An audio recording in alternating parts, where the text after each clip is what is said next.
Assalamualaikum warahmatullahi wabarakatuh. Anak-anak, selamat pagi. Hari ini kita belajar tema 3, subtema 1, pembelajaran 1 ya.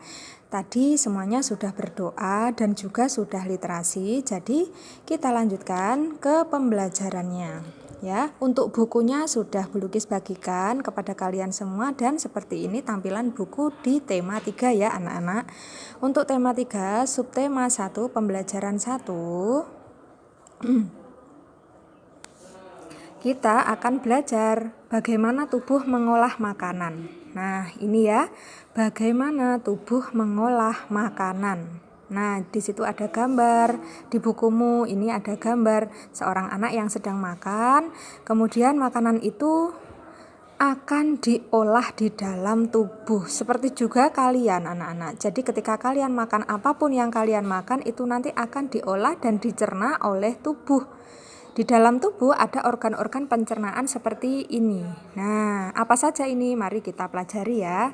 Di pembelajaran 1, mari kita mulai pembelajaran 1. Sudah ditulis di buku ya, anak-anak.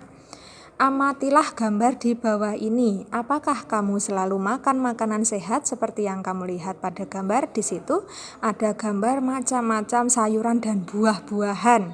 Ya. Sebutkan contoh-contoh makanan yang menurutmu sehat. Tentunya makanan sehat itu makanan yang mengandung banyak vitamin, makanan yang mengandung gizi dan nutrisi. Ya. Tidak ada bahan pengawetnya, tidak ada zat pewarnanya, gitu ya. Itu juga merupakan kriteria dari makanan yang sehat. Ya, seperti contoh gambar ini, ada sayuran hijau mengandung klorofil, ya, dan buah-buahan yang segar. Seperti itu. Mari kita baca terlebih dahulu yuk. Makanan sehat baik untuk tubuh kita. Tubuh manusia mengolah makanan menjadi nutrisi yang bermanfaat bagi kesehatan dan pertumbuhan tubuh. Untuk lebih jelasnya, bacalah dialog di bawah ini dengan seksama. Di sini ada Dayu, Edo, dan Siti. Dayu, wah sedapnya sarapanku hari ini. Edo, sarapan apa kamu pagi ini Dayu? Kalau aku seperti biasa, nasi, sayur, dan telur mata sapi sudah cukup. Ibuku membuat bubur ayam istimewa Edo, kata Dayu. Nah Siti, aduh semuanya terdengar enak untukku, sekalipun hanya nasi, sayur, dan telur mata sapi. Apalagi kalau bubur ayam istimewa. Bersyukurlah kita dikaruniai sistem pencernaan teman-teman. Dengan begitu makanan yang kita makan dapat membawa manfaat untuk tubuh kita. Betul juga ya. Apa sebenarnya manfaat sistem pencernaan itu Siti? Kata Dayu. Kemudian Siti menjawab, sistem pencernaan merupakan organ yang dapat ditemui pada manusia dan hewan. Sistem pencernaan berfungsi untuk memperhalus makanan sehingga menghasilkan nutrisi yang dapat diserap oleh tubuh. Dengan adanya nutrisi tersebut, maka manusia dan hewan dapat tumbuh dan berkembang dengan baik. Jika makanan yang dikonsumsi itu sehat dan bergizi tinggi, maka manusia atau hewan yang mengonsumsinya akan bertumbuh dengan sehat. Kemudian Edo, aku pernah melihat iklan tentang bubur ayam dengan beras organik. Dalam iklan tersebut terdapat kalimat yang mengajak orang untuk memakan bubur organik itu. Kemudian Dayu menanggapi, wah kedengarannya menarik ya Edo, kapan-kapan kita makan bubur ayam di tempat itu yuk. Pastinya lebih sehat karena berasnya organik. Nah, makanan sehat penting bagi tubuh kita. Oleh karena itu, banyak iklan yang dapat kita temui di tempat-tempat umum yang mengetengahkan tentang makanan sehat. Iklan memang dimaksudkan untuk mempromosikan sesuatu kepada para pembaca. Ya, coba kamu amati iklan berikut ini anak-anak. Nah, di sini ada iklan. 1. Yang pertama, gambar yang pertama, makanan sehat dan bergizi, solusi untuk hidup sehat dan awet muda.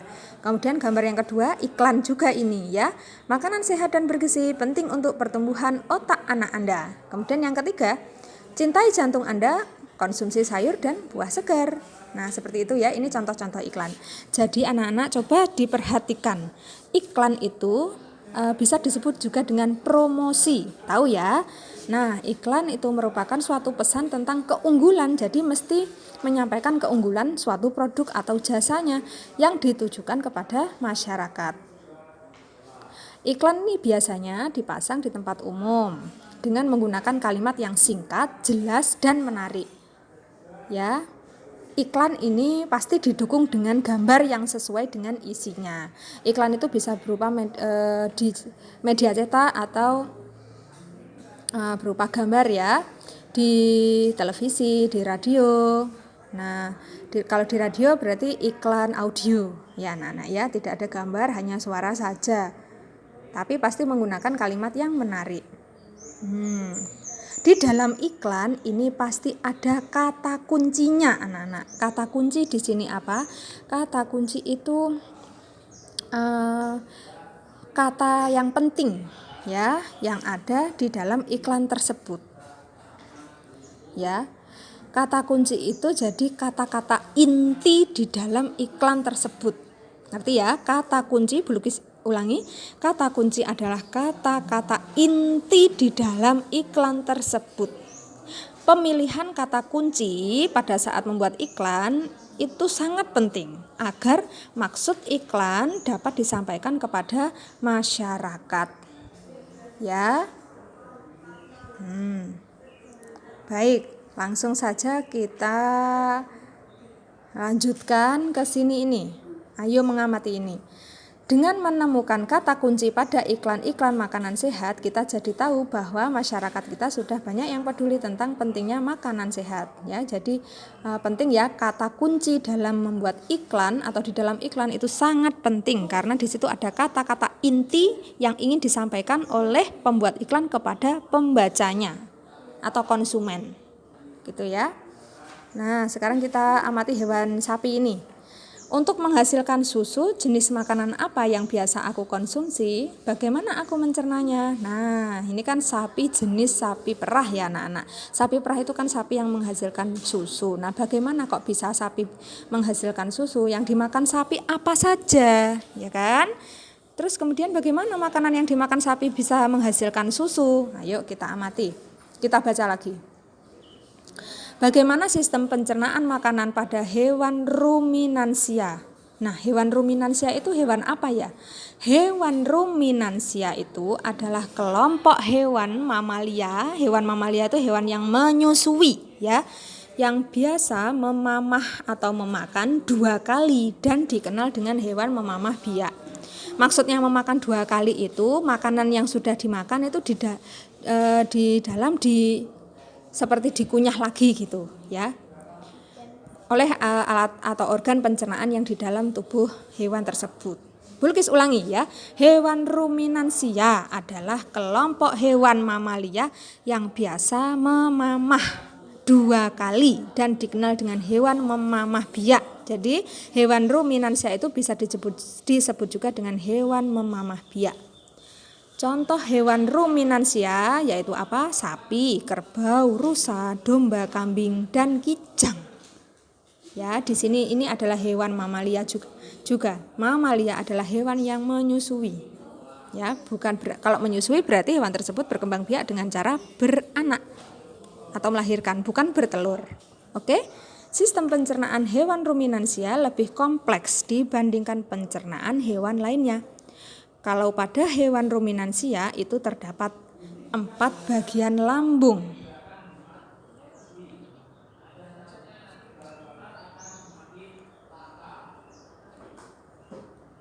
Ya, di sini. Nah, ini.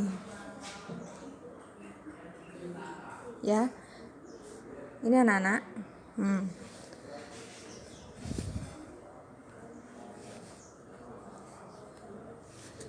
Sistem pencernaan hewan ruminansia lebih kompleks dibandingkan pencernaan hewan lainnya.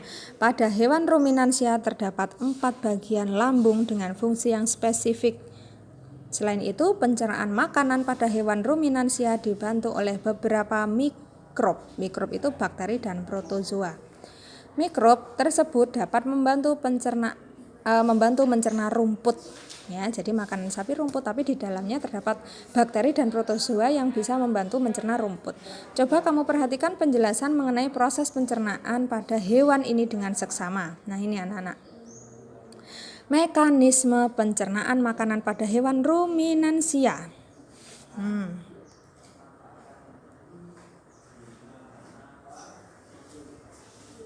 Ya. Di sini kalian lihat ada gigi. Gigi sapi tersusun dari gigi seri yang berguna untuk memotong makanan dan gigi geraham untuk mengunyah makanan. Kemudian berikutnya lidah. Lidah sapi berguna untuk merenggut rumput atau makanannya, ya, dan mendorong makanan yang sudah dikunyah menuju lambung. Nah, ini yang berbeda, saliva. Ini ya saliva. Saliva ini merupakan cairan atau enzim khusus yang dihasilkan oleh kelenjar khusus pada sapi yang kemudian disalurkan ke dalam rongga mulut. Saliva berperan dalam proses pencernaan kimiawi. Ya, lambung sapi itu berbeda dengan lambung manusia, ukurannya jauh lebih besar. Lambung sapi merupakan organ pencernaan yang sangat penting bagi sapi. Lambung sapi terdiri atas 4 bagian, yaitu rumen, retikulum, omasum, dan abomasum. Oleh karena itu, sapi dikatakan memiliki 4 perut. Sapi punya 4 perut. Ya, 4 perut, dikatakan punya 4 perut. Kenapa? Karena lambung sapi itu ukurannya jauh lebih besar daripada lambung manusia. Ya, karena lambungnya itu terdiri dari 4 bagian. Rumen, itu kalian perhatikan tanda panahnya rumen itu yang bagian ini anak-anak. Nah, ini ya, warna pink ini ya rumen. Kemudian omasum warna merah ini. Abomasum itu yang warna kuning. Retikulum. Nah, di sini seperti ada tembolok ini. Nah, ini retikulum. Oke. Sekarang fungsinya dari masing-masing bagian lambung itu tadi, ya. Yang pertama rumen. Rumen itu tempat terjadinya pencernaan dengan bantuan bakteri itu tadi, ya. Di sini makanan dicerna hingga menjadi bubur dengan gerakan mengaduk yang dilakukan oleh dindingnya rumen. Nah, pada saat sapi beristirahat, makanan kembali ke mulut dan dikunyah kembali. Nah, ini loh yang dimaksud dengan mengunyah 2 kali itu seperti ini. Jadi yang di rumahnya punya sapi, nah seperti itulah sapimu caranya memakan. Jadi pertama ketika makan itu dibantu dengan mikroba. Itu ketika masuk di rumen ya anak-anak. Di sini makanan dicerna hingga menjadi bubur. Ya, kemudian pada saat sapinya itu beristirahat ya pas tidur, makanannya kembali ke mulut. Jadi sudah jadi bubur tapi masih kembali ke mulut dan dikunyah kembali. Setelah dikunyah untuk yang kedua kalinya baru makanan tersebut masuk ke retikulum atau disebut perut jala. Nah, ini di dalam retikulum makanan kembali mengalami proses fermentasi dengan bantuan bakteri anaerob dan protozoa. Di dalam bagian perut ini terjadi proses absorpsi atau penyerapan ya. Absorpsi itu diserap karena sudah dikunyah 2 kali jadi sudah lebih halus lagi, kemudian diserap. Dan penyaringan benda-benda asing yang masuk bersama makanan sehingga tidak masuk ke omasum. Kemudian berikutnya makanan tersebut akan masuk ke omasum. Di dalam omasum makanan dicerna dengan bantuan enzim pencernaan. Selanjutnya makanan masuk ke abomasum. Abomasum, perut bagian inilah yang sebenarnya disebut dengan lambung karena disinilah makanan dicerna dengan bantuan enzim pencernaan pepsin yang dihasilkan oleh abomasum. Gitu ya. Setelah melewati seluruh proses pencernaan makanan di dalam abomasum, makanan bergerak menuju usus halus. Panjang usus halus seekor sapi dewasa itu bisa mencapai 40 meter loh, ya. Jadi bergulung-gulung. Di dalam usus halus terjadi proses penyerapan dan fermentasi. Selanjutnya sisa-sisa makanan akan dikeluarkan melalui anus, ya. Ini loh lambungnya, ya. Yang oranye ini loh. Maaf. Ini ususnya maksudnya. Yang usus yang 40 meter tadi loh ya. Usus halus seekor sapi dewasa 40 meter ini loh ya yang dimaksud. Usus tuh yang warna oranye ini 40 meter panjangnya. Wah, panjang sekali loh ya. Jadi itu anak-anak materi tentang hari ini. Kalian bisa ulangi kalau belum paham ya, karena ini adalah buku kalian. Yang Bu Lukis terangkan ini ada di bukumu. Itu ya anak-anak, cukup yang Bu Lukis sampaikan. Setelah itu nanti tugasnya Bu Lukis lampirkan di classroom. Terima kasih. Assalamualaikum warahmatullahi wabarakatuh.